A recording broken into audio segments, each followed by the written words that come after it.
On a vu un premier chapitre intitulé Induction structurelle qu'on va appliquer tout de suite dans le deuxième chapitre, logique des propositions, pour définir l'ensemble des formules syntaxiquement correctes.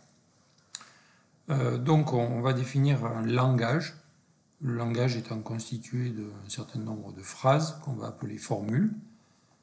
Et donc on va donner les règles de construction de ces phrases correctes, ces formules correctes.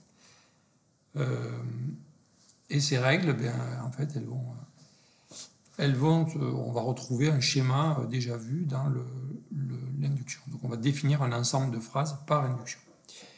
Alors, avant de faire ça, donc un peu de vocabulaire, donc c'est la logique des propositions. Les propositions, pour nous, c'est juste un ensemble de symboles. Donc, l'ensemble des propositions, on l'appellera toujours propre, majuscule, et dedans, il y a des symboles. Donc, par exemple, P, P', Q, Q', etc., etc. Donc, ça dépendra des cas particuliers dans lesquels on se place. Alors, ces propositions, on les nomme aussi variables propositionnelles ou encore atomes. Et puis, on va considérer des connecteurs. Ces connecteurs, c'est donc des fonctions qui ont une certaine arité. Donc il y en a 5. Donc si on les classe par arité, donc arité 0, c'est un connecteur qui s'appelle bottom, un T à l'envers. Donc c'est une constante, puisque fonction d'arité 0. Arité 1, c'est la négation. Et arité 2, il y en a 3. Il y a le et, la conjonction, le ou, disjonction, et puis la flèche comme ça qui est l'implication.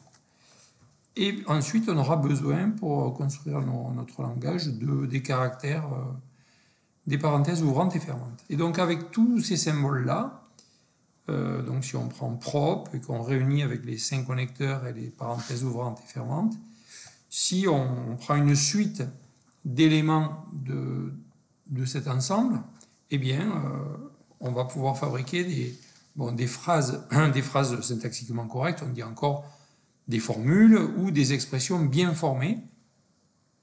Et c'est ça qu'on appellera l'ensemble forme.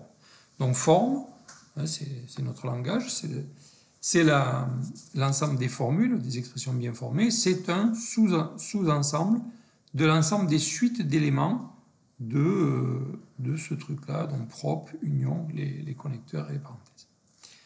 Donc la définition inductive, donc forme, c'est défini inductivement, alors c'est sans ambiguïté. Donc d'abord, la base, c'est les propositions. Donc on a propre qui est inclus dans forme. Donc toutes les propositions sont des formules, on dit que c'est des formules atomiques. Et puis la phase d'induction, donc il y en a 3. Alors on distingue selon l'arité des connecteurs. Donc on a un premier connecteur qui est bottom, donc lui il a besoin d'aucun argument. Donc il se satisfait à lui-même, lui tout seul, ce connecteur. En fait, il ne connecte rien du tout. C'est déjà une formule. Et on continue avec le connecteur, il n'y en a qu'un, unaire, donc c'est la négation. Donc si F appartient à forme, alors la négation de F appartient à forme. Donc là, on peut remarquer qu'il n'y a pas de parenthèse. Les parenthèses vont apparaître dans le troisième cas d'induction, c'est-à-dire le cas où on a des connecteurs binaires. Donc il nous faut 2 formules, F1 et F2, et on peut les connecter soit avec une implication, une disjonction, une conjonction. Dans les 3 cas, on a mis une paire de parenthèses. Donc ça veut dire que dans les formules, on ne trouvera de parenthèses que associées à des connecteurs binaires. A priori, il n'y en a pas d'autres. La définition est très précise puisque c'est à la parenthèse près.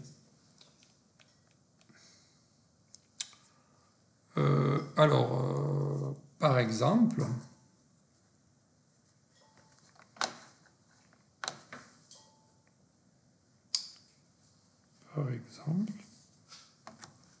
si je me place dans un cas particulier où je prends simplement propre, je prends 2 propositions, je vais pouvoir créer des formules. Donc je vais avoir, on a dit que P, comme ça appartient à propre, c'est une formule.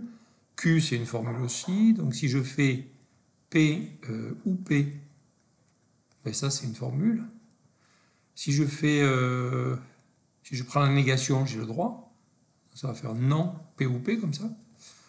Je peux faire P implique non P ou Q. Alors, il y a une première parenthèse avec le connecteur là ou, et puis il me faut automatiquement une deuxième parenthèse qui va avec le connecteur implique. Donc tout ça, c'est des formules qui sont correctes. Si j'écris P implique non P et Q, si j'écris ça, alors si j'écris ça comme ça, voilà, et puis si je, tant qu'à faire, je vais mettre le même, là. Si ici il y a bien le, alors, oui, c'est pas ça que je voulais faire, c'est un truc comme ça, voilà, donc si je fais ça, alors cette formule-là est-elle correcte? Alors pour voir si elle est correcte, en fait je vais regarder des morceaux par morceau. Là j'ai P qui est une formule, Q qui est une formule. Si je prends la disjonction P ou Q avec les parenthèses, là ça, jusqu'à cette parenthèse, c'est une formule. Par contre ensuite, donc je prends la négation. Donc la négation, ça marche encore, c'est une formule. Donc la négation, ça vient également jusqu'ici. Par contre, il y a une parenthèse ici qui est associée dans cette parenthèse-là. Elle est associée à cette parenthèse-là, l'avant-dernière. Mais en fait, elles n'ont pas de... Cette paire de parenthèses n'a pas lieu d'être. Ça ne correspond pas à la syntaxe qu'on a donnée dans l'ensemble. Donc là, il y a un problème. Donc cette formule-là, elle n'est pas correcte. Elle n'a pas été bâtie en utilisant le processus donné dans le théorème. Par contre, après, il n'y a pas de problème. Cet implique-là va bien avec la parenthèse ouvrante et la parenthèse fermante qui est à la fin. Mais telle qu'elle est là, cette formule n'est pas juste. Alors, pour qu'elle soit juste, par exemple, il aurait fallu écrire ça, ça comme ça. Ça, c'est correct, c'est-à-dire qu'il y a le de parenthèse qui va avec le ou. Le nom n'a pas besoin de parenthèse. Et ensuite, il y a les parenthèses comme ça, globales. Donc, c'était pour vous montrer la différence entre cette formule-là. C'est non P ou Q. Tandis que là, attention, c'est non P ou Q. Bon, évidemment, c'est pas la même chose, en tout cas d'un point de vue grammatical.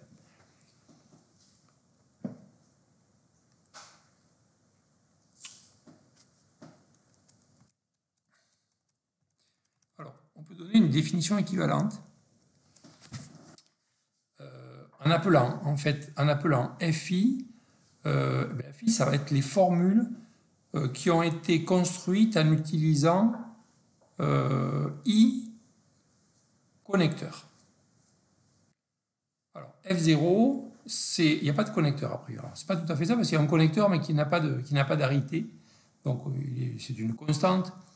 Donc, voilà. F0, c'est propre, union, bottom. Par contre, après, oui, F1, ça sera quoi? Ça sera F0, union, les négations de F0, union, les disjonctions A et B qui appartiennent à F0, union, les conjonctions de F0, union, les implications de F0. Donc, il y aura, à chaque fois, il y aura un connecteur de plus, soit le connecteur de négation, soit le connecteur réunion, disjonction, conjonction ou implication. Et forme, c'est l'ensemble, c'est la réunion de toutes ces formules. Puisque FI, c'est l'ensemble des formules où il y a I connecteurs, forcément dans une formule, il y a un certain nombre de connecteurs. Donc si on prend la réunion de tous les FI avec I positif ou nul, on obtient bien l'ensemble des formules. Alors, c'est intéressant cette définition-là parce qu'on se rend compte que vu comme ça, on le voyait déjà avec l'autre définition, mais là on le voit peut-être encore mieux. C'est pas ça. si on remonte un peu, bon, on se rend compte que, on le voit dans les deux formulations, que quand on a une formule, soit c'est un atome, ou alors bottom, ok, c'est-à-dire c'est dans F0, ou alors, eh bien, c'est la négation de quelque chose, on est là, la négation d'une formule, ou alors, ça sera la disjonction de deux formules, ou alors la conjonction, ou alors l'implication. Autrement dit, il y a un connecteur, là, celui qu'on rajoute, qui permet de passer de Fn à Fn plus 1, on rajoute un connecteur, mais ce connecteur, il a un rôle majeur, puisque c'est le dernier qu'on rajoute, donc on va l'appeler le connecteur principal. Et donc, il y a unicité de ce connecteur principal, puisque, étant donné une formule, c'est forcément un atome, auquel cas, il n'y a pas vraiment de connecteur, sauf si c'est bottom.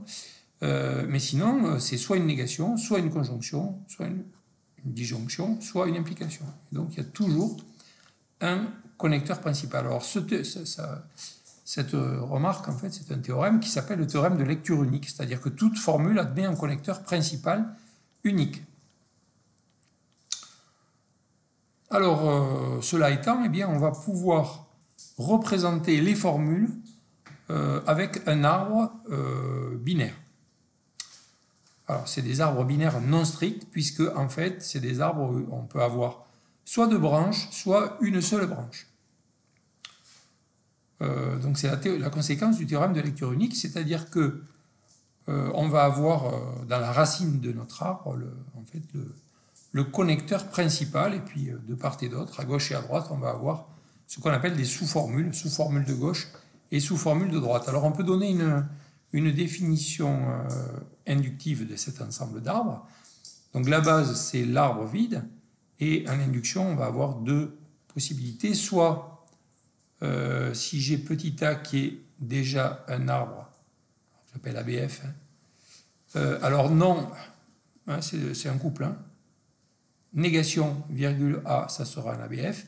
Et puis, si j'ai G et D, deux arbres binaires non stricts, et puis si R, c'est un des connecteurs binaires, alors j'aurai GRD qui sera un arbre binaire non strict.